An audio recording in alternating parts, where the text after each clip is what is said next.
So how to check into your Ryanair flight? So to check into your Ryanair flight on the app, you're firstly going to want to install the app and make sure you're signed in.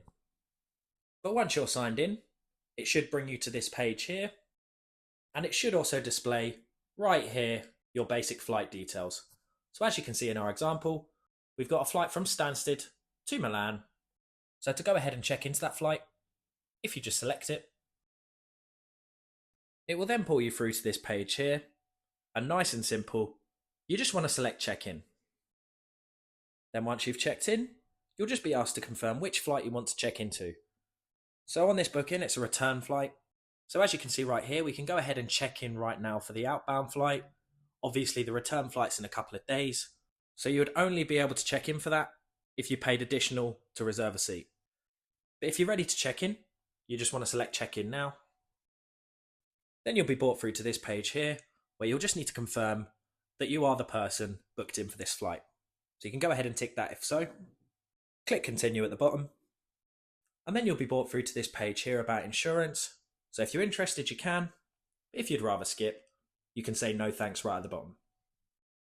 Then from there, you'll be brought through to this page here. So you'll just need to go ahead and input your travel documents. So that's things like your nationality, full name, and your passport number. Obviously for this section, make sure you double and triple check everything, as any wrong details might cost you extra.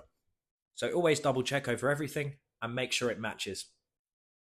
Then once you've entered those details and click continue, it will then pull you to this page here, where you'll be asked if you want to choose your seats or pick one at random.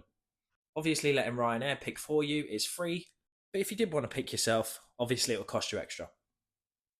Then once you've gone through seat allocation, it will bring you to this page here, where it'll ask you if you want baggage. Now, if you're just travelling with hand luggage, you can just select one small bag.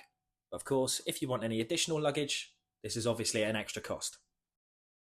Then once you've done that, you'll be brought through to this page here, which just covers car hire and other things. So if you're interested in booking car hire, you can on this page. But if you'd rather not, you can just press continue at the bottom. And there you have it. And you're now officially checked into your flight. And you can also go ahead and view your boarding pass from here. And then once you've selected view boarding pass, you'll be brought through to this page here, which contains your ticket, so you can go ahead and use it at the airport. And there you have it. If you found this video helpful, please subscribe as it helps the channel massively. If you have any questions, feel free to comment them below, and thanks again for watching.